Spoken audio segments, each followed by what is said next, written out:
up, y'all? Toya here, and I am back with another video for y'all. Before we get into the video, make sure you guys either like, subscribe, and hit that notification bell. Alright, y'all, so a little over a week ago, we were discussing what was happening with the drivers over in New York due to the fact that the fees for customers using the apps have gone up significantly. And there have been a few other cities that have had similar occurrences, and I know that's already upsetting a lot of customers, and customers aren't happy with the fees already. But I think we should take this a step further, and this is why.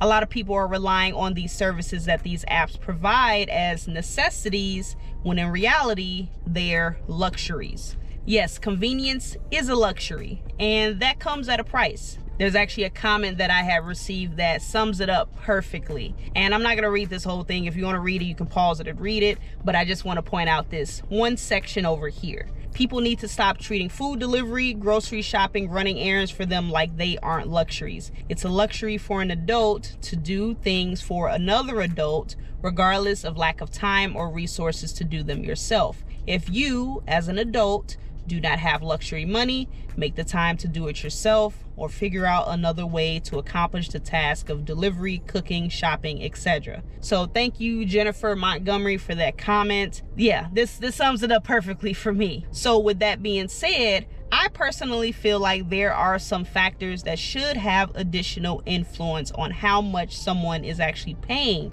for that service. So let's go ahead and get into it. Now, this first factor, I think that we can all agree that this does determine whether or not we want to accept or decline an order. And that first factor is going to be the mileage. Now, the other day, I decided I just wanted to order in. I wanted to order some dinner. And I was thinking about trying something new. So I was scrolling through all the list of restaurants trying to see, what I haven't tried. And most of the restaurants were on average about 5 miles from my house, some less, some more. But I came across a few that were 10 miles away, 12 miles away, some even 15 miles away. And I could only think, like, why? Why would these apps allow people to order from so far away? Because unfortunately, there is gonna be someone who decides to order from those places, not tip, and not even think twice about it. I know this for a fact because when I was doing food delivery a few weeks ago, I had a couple of Uber Eats orders, and I'll put them up here. They were going over 20 miles, and the pay was, I think both of them were about $8 and some change. $8 and some change to drive 20 something miles in one direction. That's not even coming back. So pretty much you would do a round trip about 40 plus miles for $8. No. It's very likely that if you're ordering from that far of a distance, your order is gonna sit, and it's gonna sit. And by the time it does get to you, it's probably gonna be cold. And even if there is no wait time, by the time that food gets to you, it's probably gonna be soggy from sitting in that box or that bag for probably 20-30 minutes. Have you ever had some fries in a styrofoam box and they were hot and you got all that condensation from the steam and then the fries got soggy? You're not gonna get that same freshness that you had when it was first put in the box if you're ordering over 10 miles away. And of course, there's still gonna be somebody that tries to blame the driver like it's their fault. The main solution to that is obviously not to order from places that are that far away. But if you really wanna go and order from 10, 15 miles away from your home, you should be charged by the mile. Now, maybe after every 3, 4, maybe 5 miles, you get charged for every additional mile after that. Let's just give it a flat $1 per mile. And this extra money that is being charged to the customer goes directly to the driver. I think that's a fair trade-off, considering the dollars per mile ratio does help determine whether or not we want to take an order. Maybe $1 a mile is too much. Maybe we can charge 50 cents a mile, make it a little bit more reasonable. But regardless how much you want to charge, a person ordering from 5 miles away from the restaurant should not be getting charged the same amount as a person that lives 15 miles away. Now, like I mentioned earlier, mileage is obviously a huge factor in determining whether or not you want to pick up an order. But what about the weather? There is always an uptick in orders whenever the weather is not the most ideal. And it doesn't have to be bad like a snowstorm or thunderstorms or anything like that. It could just be a simple drizzle And as soon as that water hits the ground, some people are just like, I don't want to go out. Nope, my day is over with. I ain't leaving the house. So they decide to go and order delivery because the weather is such an inconvenience to them, right? So then you should be paying extra for that convenience of the weather inconveniencing you, if that makes sense. But how you will want to do a pay scale for that, could it be based off how long it's been storming or how severe it is? Or could it just be a flat $5 fee, maybe, that just goes directly to the driver per order? Something like that. Now, weather causing an inconvenience at the current time is one thing, but what about major weather disasters? And I say this because literally a couple weeks ago, I was without power for like 3 days due to the weather. And I had mentioned it in one of my first videos back, and somebody had commented this. So this is from Jason Gore. I live in the Houston area and Hurricane Beryl left us without power for 5 days. A few fast food places were open with drive-through only for the first 3 days, and the lines would go down the street. DoorDash kept sending me messages that my area was extremely busy and was trying to tempt me with an extra $1 or $2 per order, but I was hearing stories of drivers spending more than an hour in the drive-through lines or unable to make deliveries to houses because roads were blocked by fallen power lines and trees. I decided to stay home that week, but when I did start driving again, the orders were really hopping. I think you meant to say popping. And the tips were great because a lot of people were stuck at home with no power.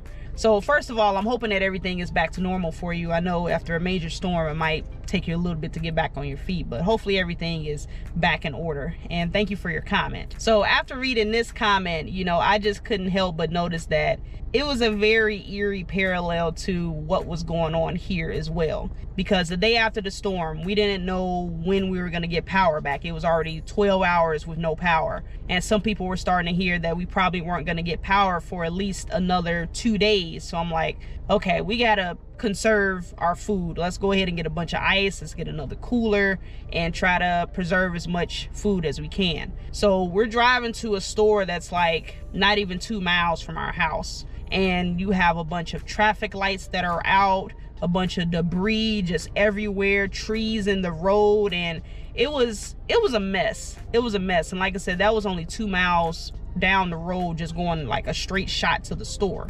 So I can only imagine how much damage there was, you know, in the surrounding areas and other towns nearby. And you know, I also was getting those notifications that, hey, you know, it's busy right now. It's busy. It's busy. So first of all, I'm thinking I'm trying to go ahead and handle what I got to get done at home first, right? And two, I ain't about to go out there for no extra $1 or $2 if it's dangerous out on the road. There's power lines in the street. Like literally one of the expressways had to get shut down because power lines were blocking the lanes. So no, I ain't about to go out there. Like, I honestly feel like this is like a gray area because while yes, there are people that are in need, that may need food, they may need supplies, but these apps are meant for convenience. They aren't disaster relief. They aren't the Red Cross. They aren't FEMA. You know, they aren't going to provide you relief for your disaster that unfortunately did happen to you. You know, drivers already don't get paid enough as it is, and to ask them to go out and be heroes to people, you know, for an extra $1 or $2, that's like a slap in the face. You know, if something does happen, who's gonna be liable? Is DoorDash or Uber Eats, are they going to be liable if the driver gets hurt because they tried to decide to drive around this down power line or go around this tree and then they ended up getting stuck in a ditch or something like that? You know, if anything, the apps should be shut down at least for that first day where we can go ahead and get all of the major dangers out of the way. And then after that, maybe drivers can start hitting the road if they want to go ahead and make a few extra dollars. So like I said, it's kind of like a gray area, but I'm glad to know that he said that the people were tipping pretty generously. And I know that there are probably going to be some people who still didn't tip.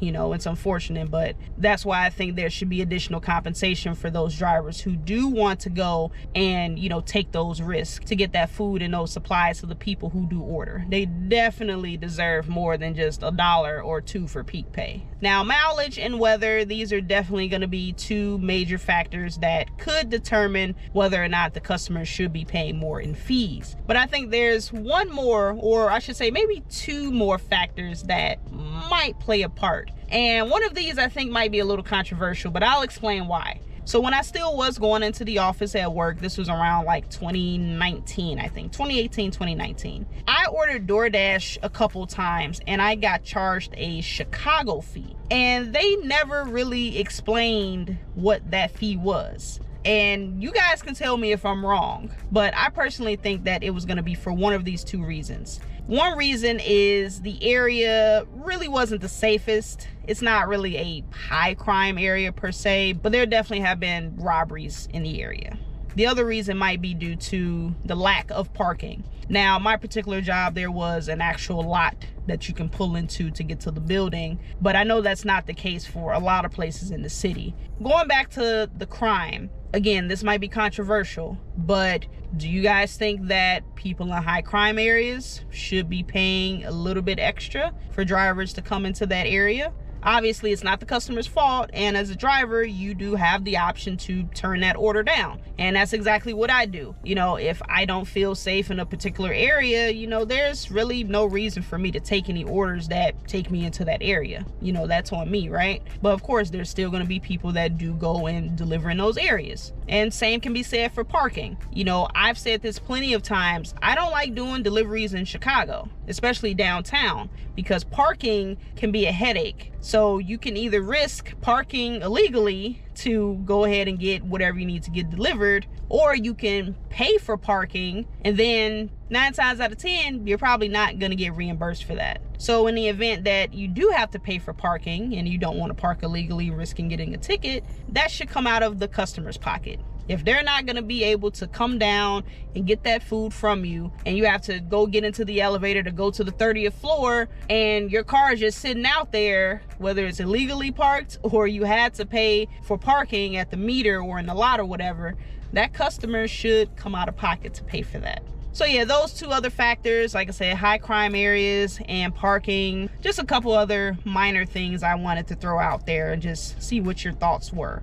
So one question I know you guys might be wondering is, why are you so adamant on getting customers to pay more? If people are getting charged more, they're probably going to be ordering less, which means less work for you, right? As someone who has worked in the IT industry for 10 years now, I most definitely have heard a similar argument. I've done first level support at the help desk for years, and I would get plenty of people who would call because they didn't know how to do their job. You know, it's one thing to maybe need a little bit of help. Maybe somebody can show you how to do something the first time, or maybe they're just there to make things easier for you, right? Make things more convenient. But it's a difference between that and you having somebody literally hold your hand through every single task and you want them to do everything for you. Last time I checked, I'm getting paid to do IT work, not do your job as a secretary. Because if that was the case, I should be getting paid for both of these jobs, right? So going back to that first comment that we read, right? You know, as an adult, it's your responsibility to figure it out. Your lack of planning and lack of preparation has nothing to do with us drivers. We are here to provide a service, to make things easier for you,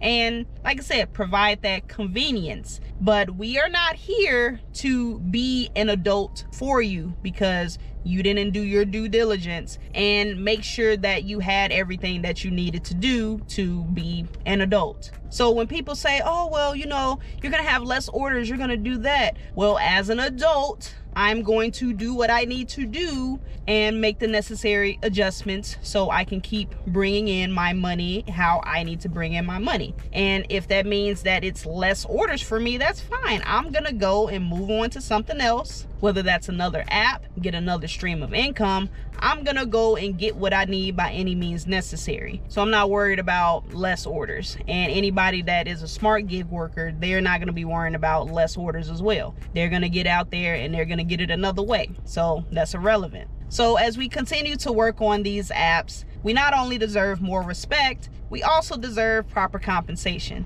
And while yes, that should come from the company, but customers, you aren't going to be excluded out of this equation. because these services, they are luxuries. So you should be prepared to pay for that luxury. If you look back years ago, these services were not a thing and people still made it. We made it work. The only places that delivered food was probably your local pizza shop, probably a Chinese spot, and maybe a few other restaurants. But you couldn't go and order McDonald's to get delivered to your doorstep. That was not a thing at all. And same with groceries. While yes, I remember there was the Peapod company that did deliver groceries, it was not the same as what we have today with Instacart and Ship, where people go into the store to do the shopping for you and drop it off at your doorstep. Like I said, all of these things that we have today, you know, we didn't need it. We literally did not need it for survival. So what changed between then and now to make people think that these services are necessities when they are not?